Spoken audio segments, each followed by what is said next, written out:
Hello, Christian. Hello, here I am. You hear me? Am I audible? Yes, you're audible. Am I audible? Just wait.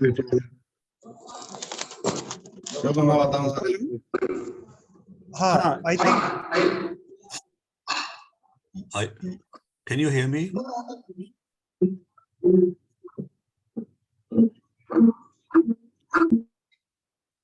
Hello. Hello. Can you hear me? Yes. You can start your camera. You can start your. Yes. Here I am. Here we are. Very good. Thank you. And we'll start. So we have 10 minutes of presentations. Yeah. Yes. Questions. So I request you. So thank you, dear and respected friend. Thank you so much. Thank you so much for your kind participation in today's international conference. I request you to please be brief in your presentation. So for starting a kind of deliberations, I request Dr. Christian Bartolf to share his presentation on the very topic, Sustainable Development Goals and the Gandhian Way. So Christian, you can start. Thank you. The topic of my presentation is Origin of Sustainable Development Goals, Brundtland, Brandt, and Gandhi. It could last for 1 hour, but maybe I should summarize in 10 minutes. So when we summarize the 4 elements of Gandhi's political legacy, international law, nuclear disarmament, sustainable development, and world federation, as a quintessence for a just and peaceful world society on an ecologically sound basis for life, dignity of each living being and equal human rights in each respect, economic, social, political, we should reflect some of the earlier key documents which inspired the Sustainable Development Goals. One is the United Nations Millennium Declaration 2000. The other is the report of the United Nations Conference on Environment and Development, 1992. The third is the report of the World Commission on Environment and Development, Our Common Future, 1987, where you had the term sustainable development coined for the first time. The fourth is Common Crisis, North-South, Cooperation for World Recovery by the Independent Commission on International Development Issues, 1983. And the fifth is the North-South, the so-called Brandt Report, a program for survival by the Independent Commission on International Development Issues in 1980.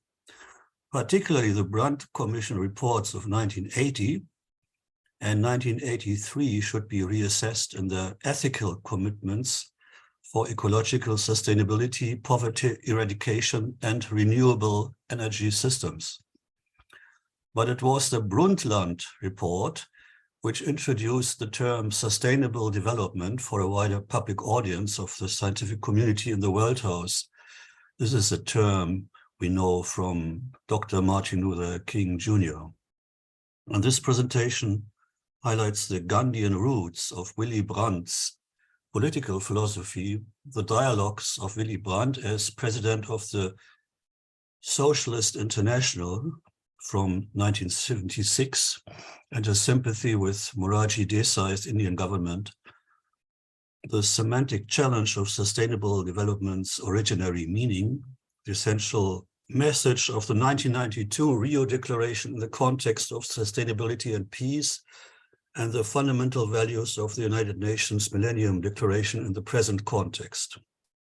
The presentation ends by shedding light on our constitutional responsibilities to guarantee humankind's survival and some preliminary reflections on Gandhi's Savodaya, inspired by John Ruskin, and Gandhian democracy and socialism with global perspectives.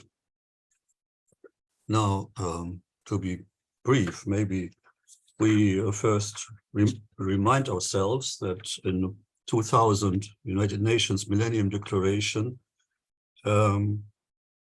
highlighted equality, solidarity, tolerance, respect for nature, shared responsibility, and that the so-called report, Our Common Future, by the World Commission on Environment Development under the chairmanship of Harlem Brundtland, stressed on the ability of mankind to make development sustainable.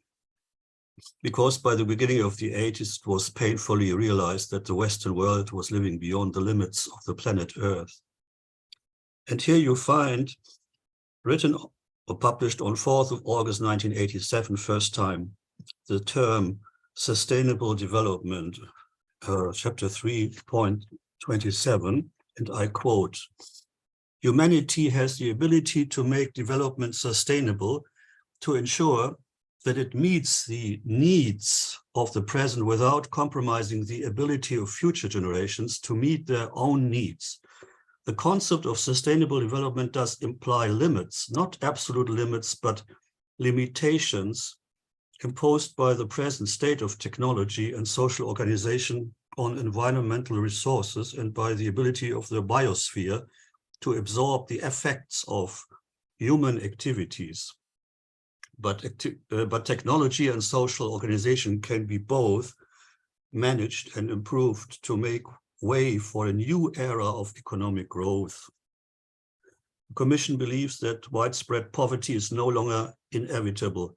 Poverty is not only an evil in itself, but sustainable development requires meeting the basic needs of all and extending to all the opportunity to fulfill their aspirations for a better life."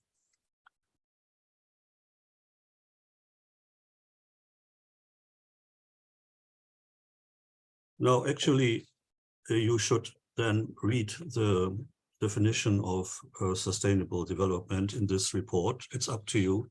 And it's very interesting because it's the basic root of, you can say, it's the basic root of the topic of our conference. But let us remember that in the 27 principles of the Rio Declaration on Environment and Development in 1992, and adopted by the United Nations in 1993, I suppose, we find among these 27 principles, 24 to 27. 24 says, warfare is inherently destructive of sustainable development. States shall therefore respect international law, providing protection for the environment in times of armed conflict and cooperate in its further development as necessary. Principle 25 says, peace, development, and environmental protection are interdependent and indivisible. 26 says, states shall resolve all their environmental disputes peacefully and by appropriate means in accordance with the Charter of the United Nations. And Principle 27 says, states and people shall cooperate in good faith and in a spirit of partnership in the fulfillment of the principles embodied in this declaration and in the further development of international law in the field of sustainable development. Yes. Now, I would like to remind you that Willy Brandt's motivation to publish, to become active in the Socialist International, as well as in bringing about the Brandt Report 1980, translated to so many languages, and inspiring the Brundtland Report of 1987, is actually rooted in the Gandhi's philosophy too. You find the first reference to Gandhi and the Indian independence movement in 1940, but I don't want to go back so far. It's more important to remember Willy Brandt as the chancellor in 1973 at the United Nations, the first German chancellor speech there, and he referred to Gandhi. So this is something we should not forget. It was 26th of September 1973. In the 2128th plenary meeting of the United Nations General Assembly, and you find remarkable thoughts about renunciation of force as one element of peace policy, of course, also explaining the détente policy for which Willy Brandt received the Nobel Peace Prize, but also this very interesting context where hunger prevails, there can be no peace in the long run. Where bitter poverty prevails, there can be no justice. Where a man's very existence is threatened for want of basic daily needs, it is not permissible to speak of security. There must not be resignation in the face of destitution. And then you find this in number 39, this agenda item 9 of the official records of the 28th session of the United Nations General Assembly. Non-violence is a concept we owe to the man who awakened a great member country in this assembly. Of course, Brandt spoke about India and Gandhi. The force of that doctrine has not diminished, but the realities of today require it to be complemented by an opposite statement of fact, namely that there is violence through tolerance, intimidation through indolence, threat through passiveness, manslaughter through immobility. We must not stop on this threshold, for it may be the threshold between survival and decline. And by the way, it's quite interesting that in the end, it's a plea for solidarity as the fundamental requirement of a world society, and its prerequisite to its survival. Solidarity, and then the struggle for peace and the fight against misery require us to recognize that in the one world we live in, our fate is, after all, the struggle for peace and the fight against misery require us to recognize that in the one world we live in, our fate is, after all, indivisible. Here too, mankind is therefore under the compulsion to establish solidarity. And you should read his last plea. That is quite amazing. It's just, let us courageously and jointly venture forth on a new road to the great goals of eliminating conflicts, bringing armaments under control, making peace safer. Let us courageously and jointly fight for universal recognition of the renunciation of force as a principle for the solution of political problems. Let us courageously and jointly, and I hope we will be many, work untiringly to ensure that human rights and fundamental freedoms are respected and may be exercised all over the world. Let us courageously and jointly, and I hope we will be many, fight to defend the right of nations freely to decide their own destiny and to ensure that the remnants of colonialism are removed and that all forms of racism are banned. Let us courageously and jointly promote the further development of international law, in particular by an effective convention against terrorism.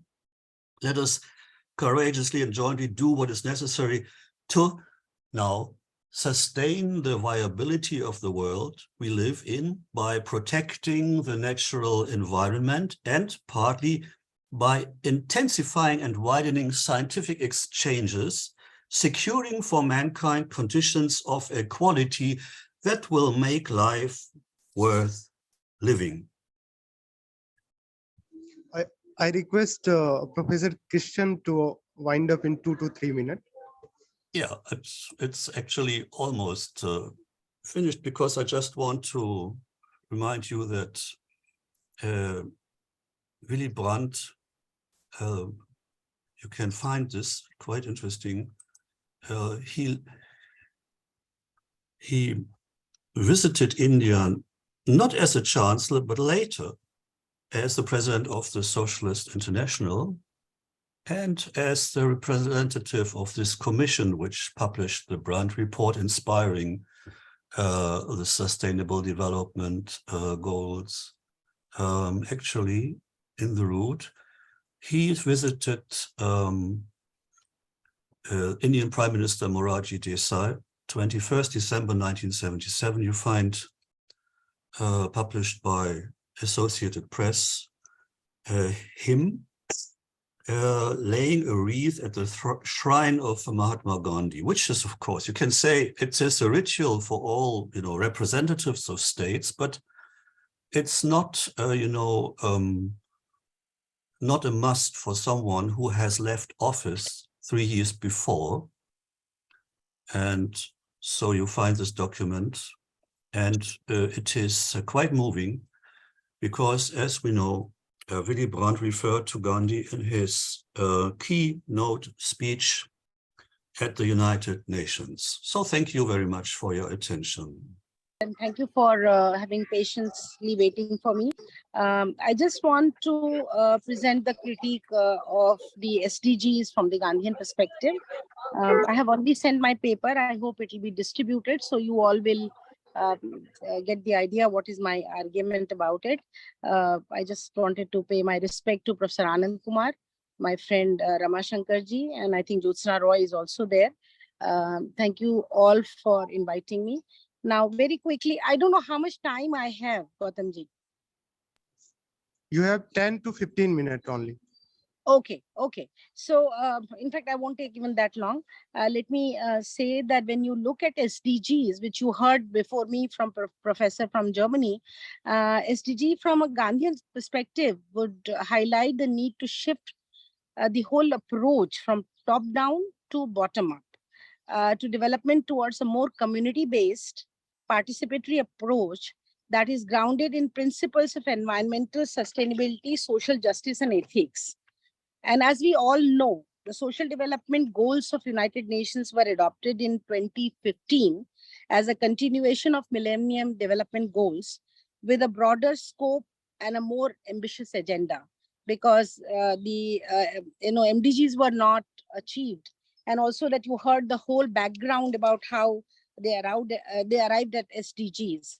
The SDGs are a set of 17 goals aimed at achieving sustainable development in economic, social, and environmental dimensions by 2030. We are almost approaching it. And however, despite their noble aspirations, the SDGs have been criticized for being limited in their approach and not reflecting the full vision of Mahatma Gandhi, one of the most revered figures in the history of social and political activism. Mahatma Gandhi's philosophy of non-violence, self-reliance, and social justice has inspired millions of people around the world and has been a major influence on the Indian independence movement and the civil rights movements across the world. Gandhi's vision was based on the principle of satyagraha and ahimsa, which he believed were the only effective means to achieve lasting social change. He also emphasized the importance of self-reliance and self-sufficiency, especially in the area of food, clothing, and shelter, which he saw as the basic needs of every human being.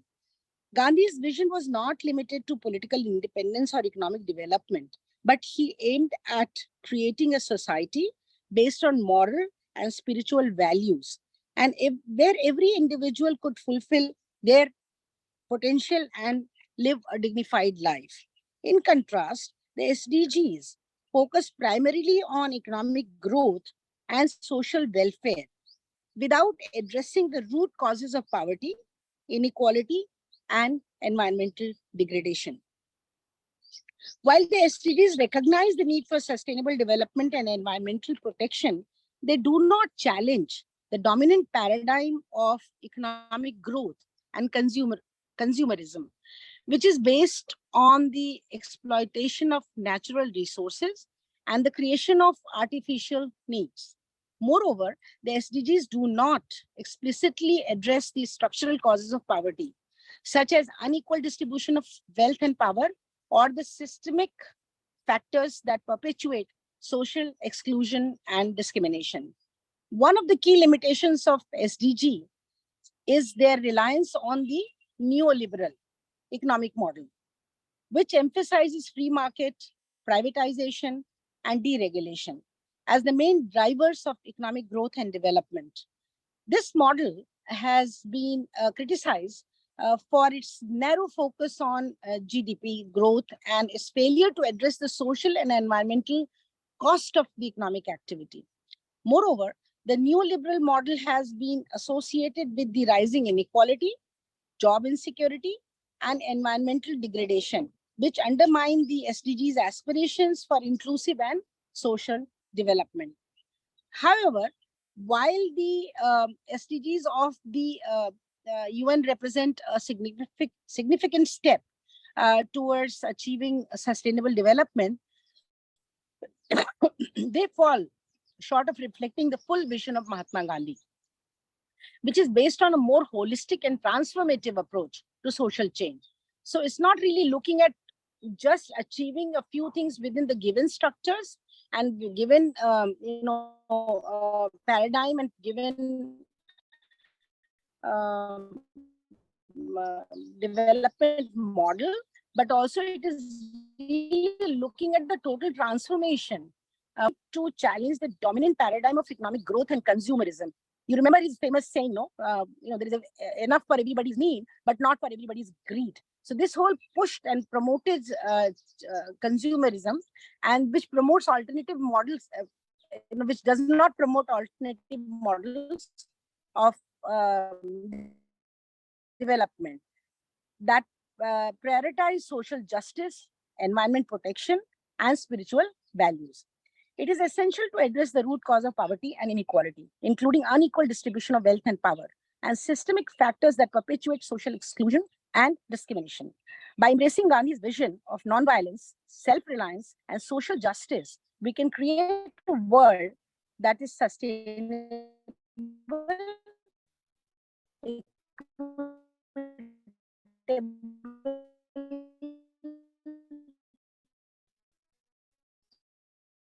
and just for all. Even in the goal, while SDGs are aiming towards without changing the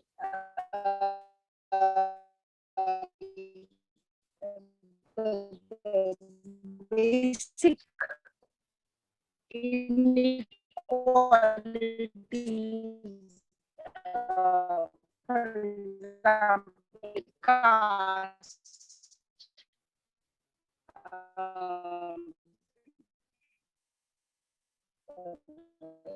religion, all forms of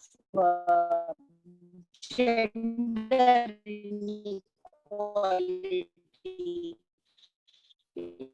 So many kinds of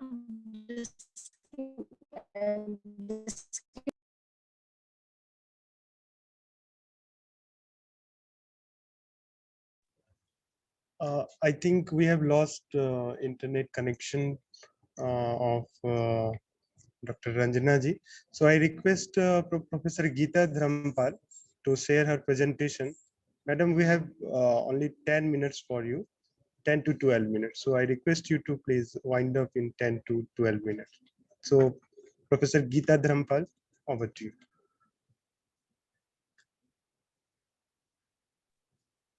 Thank you very much, Randir Bhai, and for inviting me also to Professor Anand Kumar.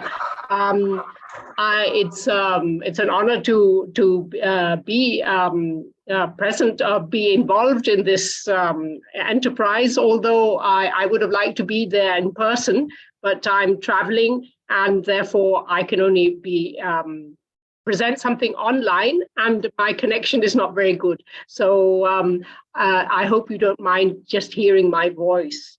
I hope I'm audible. Am I audible? Yes, you are audible. Yeah.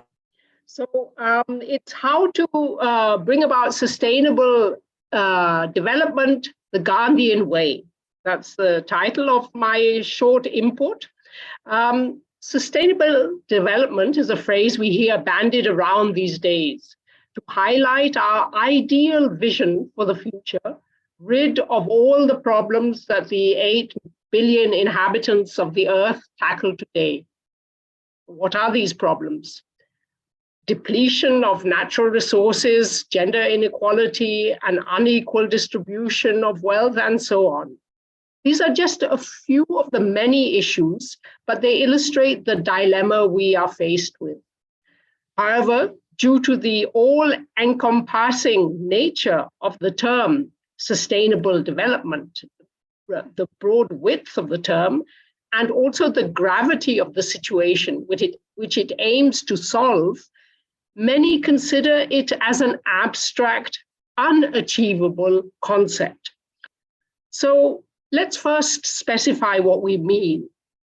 What is sustainable development? According to the Brundtland Commission report dating back to 1987, sustainable development consists of fulfilling the needs of current generations without compromising the needs of future generations, while ensuring a balance between economic growth, environmental conservation, and social well-being. This is in line with Gandhiji's famous dictum, pronounced at least 50 years before, the world has enough to satisfy everyone's needs, but not enough for everyone's greed. Then more recently, in 2015, the United Nations 2030 agenda, adopted by 193 member countries, articulated 17 sustainable development goals, the so-called SDGs, to serve as guidelines for the world's future optimal development. The SDGs set out by the UN in 2015 and listed in our conference brochure are indeed very good guidelines. However, their achievability may not be feasible in our current environment of violence and corruption, as well as in view of the wide gaps in the wealth of developed and less developed countries. So at this critical juncture, at 5 minutes to 12, so to speak, the world needs a wake-up call of cosmic dimensions. And for this, we must listen to the clarion call of our prophet of nonviolence, Mahatma Gandhi, who served as our lodestar throughout the first half of the 20th century, and whose relevance remains greater than ever before.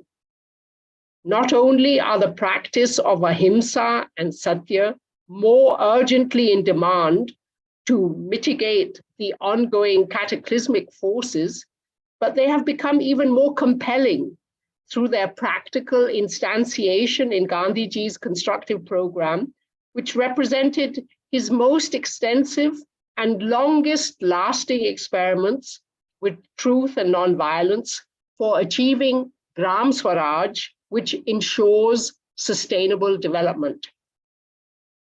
Moreover, what distinguishes Gandhiji's humanistic, moral, and spiritual approach from the impersonal, regulatory modus operandi of the SDG policymaking is his enlightened, compassionate ethos defined by karuna, which can guarantee the success of achieving sustainable development.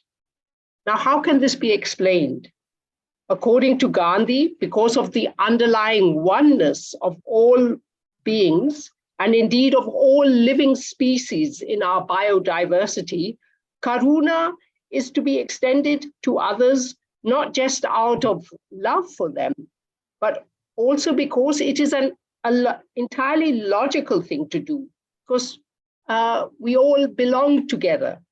So karuna, viewed by Gandhi as a direct antidote to cruelty, helps eliminate our callousness and indifference to others' distress. Indeed, according to Gandhi's understanding, the sense of self is shaped by one's relationship with other people. I am because we are.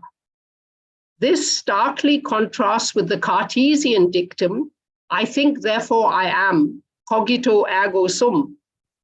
As you see, karuna outshines the Western fixation on individuality. So how does this work towards achieving sustainable development?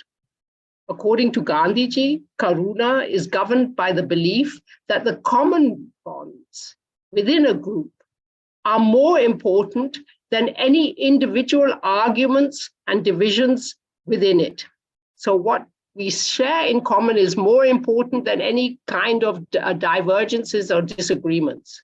For him, the practice of karuna is about coming together and building a consensus around building a consensus around what affects the community, and living according to one's needs frugally, rather than endeavoring to satisfy one's greed. Thus, as Gandhi understood it, the practice of karuna promotes restorative justice and a community-centric ethos. What is significant, according to him, is that this compassionate approach should also extend to human relationships with the non-human world of rivers, plants, and animals. In short, in Gandhi's words, the practice of karuna instills in individuals a sense of moral obligation regarding one's responsibility towards others and the environment, even before one thinks of oneself. This responsibility is based on a deep-rooted relationship of empathy and trust, and is defined by an active striving for the welfare of all life in our biodiversity. So achieving sustainable development was Gandhiji's life's message. He exemplified karuna, or compassionate action, and transformed this ancient traditional virtue and practice, linking it umbilically to ahimsa and satya, and turning it into a dynamic force. This guiding light was articulated in his famous talisman, uttered shortly before his assassination on the 30th of January, 1948, which reads as follows, I quote, "Whenever you are in doubt, or when the self becomes too much with you, apply the following test. Recall the face of the poorest and the weakest man or woman whom you may have seen, and ask yourself if the step you contemplate is going to be of any use to him or her. Will he or she gain anything by it? Will it restore him or her to a control over his or her own life and destiny? In other words, will it lead to Swaraj for the hungry and spiritually starving millions? Then you will find your doubts and yourself melt away." End of quote. This talisman should indeed serve as the absolute imperative for all our policymakers striving to achieve sustainable development, socially, economically, and environmentally. But how did Gandhiji arrive at this realization? Basically, he was convinced in the viability of Indian civilization, her way of life, etc., as expressed early on in Hind Swaraj in 1909. But he realized that due to colonial exploitation, not only had the economic wealth of India been depleted, but also the self-confidence of her people. This self-confidence is what he wanted to restore, to make the life of ordinary Indians vibrant and dynamic again. And this could be done by making everyday life, especially in rural India, livable and enjoyable. His practical approach was to engage constructively with all aspects of village life, as explained in his small brochure entitled Constructive Program, Its Meaning and Place, first published in 1941, and whose contents have been summarized in our conference brochure. For Gandhiji, achieving Gram Swaraj was an absolute priority in order to realize and effectuate sustainable development, which he equated with freedom. Please listen to his convincing words articulated to Nehru, his heir, in October 1945. Let me quote this for you. I believe that if India, and through India the world, is to achieve real freedom, then sooner or later we shall have to go and live in the villages, in huts, not in palaces. Millions of people can never live in cities and palaces in comfort and peace, nor can they do so by killing one another, that is, by resorting to violence and untruth. I have not the slightest doubt that for the pair, truth and non-violence, mankind will be doomed. We can have the vision of that truth and non-violence only in the simplicity of the villages. The sum and substance of what I want to say is that the individual person should have control over the things that are necessary for the sustenance of life. If he cannot have such control, the individual cannot survive, end of quote. So with his constructive program comprising 18 satyagraha-centric spheres defined by social, cultural, economic, political, health, and educational activities, Gandhi intended to bring about Gram Swaraj and sustainable development, and thereby to revitalize, democratize, and indigenize Indian society. And this transformation was brought about by Gandhiji functioning with immense practical ingenuity as a hands-on grassroots worker, intent on regenerating village industries. And in doing this, he was by no means acting as a retrograde, going backwards, regressive traditionalist, but rather as an avant-garde grassroots scientist. Indeed, intent on devising the most efficient and appropriate tool, for example, the charkha, the oil press, agricultural implements, as well as discovering how the most nutritious food could be produced, for instance, husked rice and wheat and raw sugar instead of the white industrialized sugar. Furthermore, whilst appreciating Gandhi's sincere commitment to the welfare of villages through sustainable development, we need to highlight his deep belief in the villages' innate capabilities, provided their poverty could be mitigated. So by underscoring how village industries constitute appropriate technology suited to the needs of the rural population, Gandhiji aimed to bridge the gap between the rural and urban population, a goal that must remain our central concern today if we are to achieve meaningful and sustainable development. To conclude, Gandhiji's envisioned roadmap of integrating economics, politics, and technology with ethics while foregrounding Daridra Narayan can function as our sheet anchor in these precious times.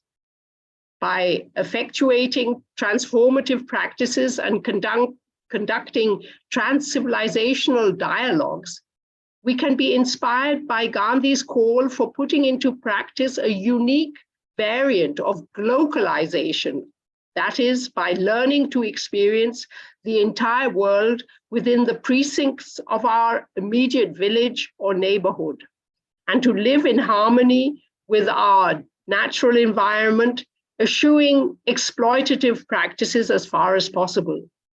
Indeed, in following his dictum, be the change you want to see in the world, through simple living and high thinking, each and every one of us can make our contribution towards redeeming humanity and planet Earth by ensuring our future's sustainable development as envisioned by the Mahatma.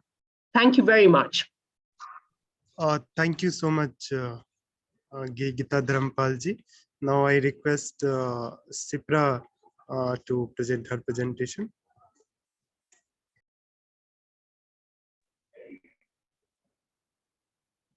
Thank you, Randirji. I was in the mid of my presentation, and because of the internet connection, it was a little bit disturbed.